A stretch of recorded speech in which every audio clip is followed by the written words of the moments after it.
Hello everyone আসসালামু আলাইকুম welcome back to my channel Imus cooking. আশা করছি সকলে ভালো আছেন।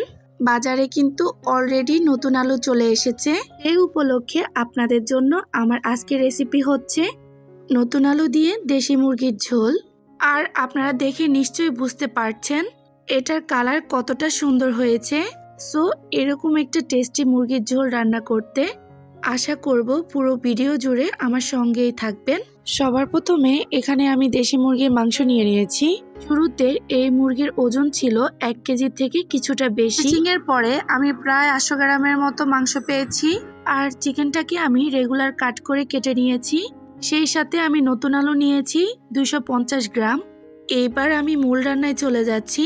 একটা প্যান বসিয়ে আমি তাতে কিছুটা সরিষার তেল দিয়ে দিচ্ছি। তেলটা যখন গরম হবে তখন আমি এর মধ্যে কিছু গরম মশলা অ্যাড করব। প্রথমে দিয়ে দিচ্ছি 2টা বড় সাইজের তেজপাতা, মিডিয়াম সাইজের 3 টুকরা দারচিনি, 2টা এলাচ দিয়ে দিচ্ছি 4টা, তার মাথাটা একটু ফাটিয়ে দিচ্ছি। লবঙ্গ দিয়ে দিচ্ছি 4-5টা, শুকনা মরিচ দিয়ে দিচ্ছি 4টা। এবার গোটা মশলাগুলোকে আমি তেলের মধ্যে সামান্য ভেজে নিব। মশলাগুলোকে সামান্য ভেজে নিয়ে এবার আমি এতে দিয়ে দিচ্ছি 3টা পেঁয়াজ কুচি মিডিয়াম সাইজের।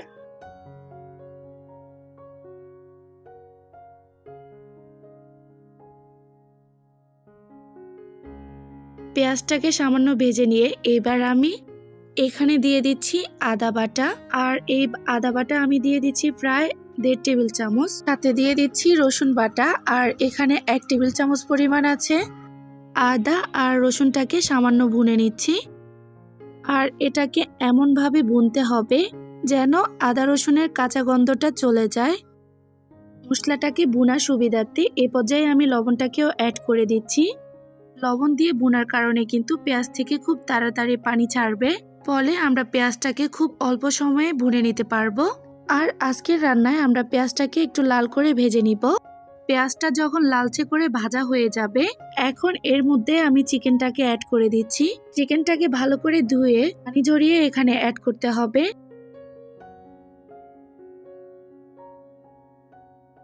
এবারে আদা আর রসুনের সাথে চিকেনটাকেও আমি ভালো করে ভুনে নিব।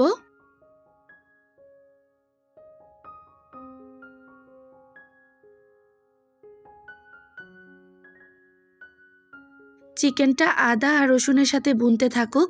আর এর মধ্যে আমি একটা মশলার মিশ্রণ তৈরি করে নিচ্ছি। একটা বাটিতে আমি নিয়ে নিচ্ছি আধা টেবিল চামচ হলুদের গুঁড়া, তাতে অ্যাড করে দিচ্ছি আধা টেবিল চামচ ধনিয়ার গুঁড়া, জিরার গুঁড়া দিয়ে দিচ্ছি আধা টেবিল চামচ, মরিচের গুঁড়া দিয়ে দিচ্ছি 1 টেবিল চামচ। জালটা আপনাদের পছন্দ মতো কমিয়ে বাড়িয়ে নেবেন। এবার এর মধ্যে আমি 5 থেকে 6 টেবিল চামচের মতো পানি অ্যাড করে দিচ্ছি। আর এই মশলাটাকে পানির সাথে খুব ভালো করে মিশিয়ে নিচ্ছি। এবারে আমি গুঁড়া মশলার মিশ্রণটাকে চিকেনের সাথে অ্যাড করে দিচ্ছি। এবার আমি মশলার সাথে চিকেনটাকে খুব ভালো মতো ভুনে নিব। এখন প্রশ্নটা হচ্ছে কেন আমি মশলাটাকে এভাবে মাখিয়ে এই পর্যায়ে অ্যাড করেছি। আমি যদি গুঁড়া মশলাগুলোকে চিকেন দেওয়ার আগে কষিয়ে নিতাম সেক্ষেত্রে কিন্তু ভুনতে ভুনতে মশলাটা কালো হয়ে যেত, আর এর ফলে কিন্তু মাংসের ঝোলের কালারটাও কিন্তু কালচে হতো। তো মাংসের ঝোলের কালারটাকে সুন্দর রাখতে এই পর্যায়ে আমি মশলাটাকে পানিতে গুলিয়ে অ্যাড করেছি। মশলার বাটিটা ধুয়ে সামান্য পানি দিচ্ছি, এতে করে আর মশলার অপচয় হবে না। এবার আমি আরো 5-7 মিনিটের মতো চিকেনটাকে ভুনে নিব। তবে রান্নার সুবিধার্থে কিন্তু আপনারা মশলাটাকে আগে গুলিয়ে রাখতে পারেন। এতে আপনাদের রান্নাটা যেমন সহজ হবে, এতে গুঁড়া মশলার ফ্লেভারটা কিন্তু আরো কিছুটা রিচ হবে। আর ভুনা হয়ে গেলে এখানে আমি একটা ঢাকনা দিয়ে ঢেকে দিচ্ছি আর অপেক্ষা করব মাংসটা পানি ছাড়া পর্যন্ত। প্রায় 10 থেকে 12 মিনিটের মতো ঢেকে রান্না করার ফলে কিন্তু মাংসের থেকে অনেকটাই পানি বের হয়েছে। আর মাংসের থেকে যে পানিটা বের হয়েছে সেই পানিতে কিন্তু আমি মাংসটাকে কষাবো। আর মাংসটাকে আমি ঠিক ততক্ষণ কষাবো আর যতক্ষণ না পর্যন্ত পানিটা পুরোপুরি শুকিয়ে আসে। আর রান্নার এই পর্যায়ে যদি দেখেন মাংসের থেকে পর্যাপ্ত পানি বের হয়নি তখন আপনারা কিছুটা পানি অ্যাড করে দিবেন। দেন এটাকে কষাবেন। আর কিছুক্ষণ কষানোর পরে দেখবেন পানিটা কিন্তু পুরোপুরি শুকিয়ে এসেছে আর তেলটাও উপরে ভেসে উঠেছে। আর রান্নার শুরুতে প্রায় এই সময় পর্যন্ত প্রায় 20 থেকে 25 মিনিটের মতো হয়ে গেছে।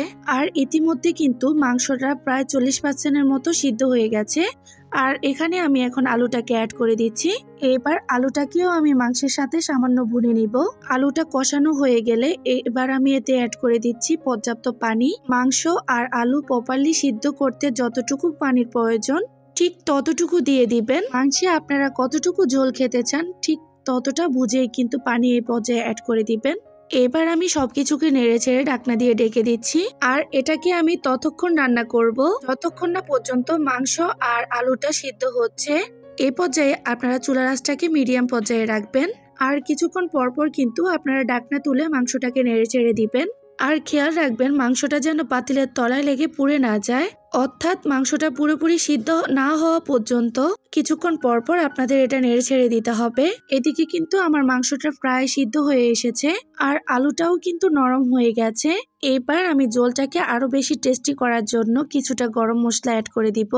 আর এর সাথে আমি আরো অ্যাড করে দিচ্ছি 5-6টার মতো কাঁচামরিচ।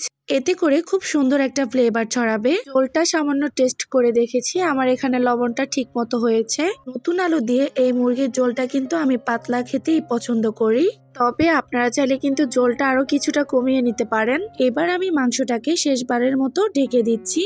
আর এই পর্যায়ে আমি চুলার আঁচটাকে বন্ধ করে দিব। আর এই মাংসটাকে আমি 10 থেকে 15 মিনিট রেস্টে রাখবো। আর আপনারা কিন্তু রান্না শেষ করার পর কিন্তু এটাকে পরিবেশন করতে যাবেন না, কিছুটা সময় মাংসটাকে রেস্টে রেখে তারপরে পরিবেশন করবেন। 15 মিনিট পরে দেখতেই পাচ্ছেন ঝোলের কালারটা কতটা সুন্দর হয়েছে আর তেলটাও কিন্তু উপরে ভেসে উঠেছে। এবার আমি এটাকে সার্ভ করতে চলে যাচ্ছি।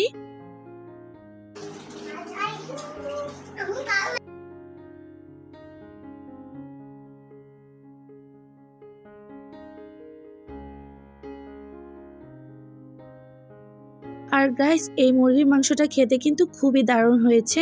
আশা করব এই রেসিপিটা ফলো করে আপনারা বাসায় একবারের জন্য হলেও তৈরি করবেন। আর আপনারা যদি এটা বাসায় ট্রাই করেন আমাকে অবশ্যই কমেন্ট করে জানাবেন। রেসিপিটা যদি ভালো লেগে থাকে প্লিজ ভিডিওটাতে একটা লাইক করবেন। আর এখনো যারা চ্যানেলটাকে সাবস্ক্রাইব করেননি তারা কি ভাবছেন, এখনই করে ফেলুন। সো আজকের মতো এখানেই বিদায় নিচ্ছি। আল্লাহ হাফেজ, আসসালামু আলাইকুম।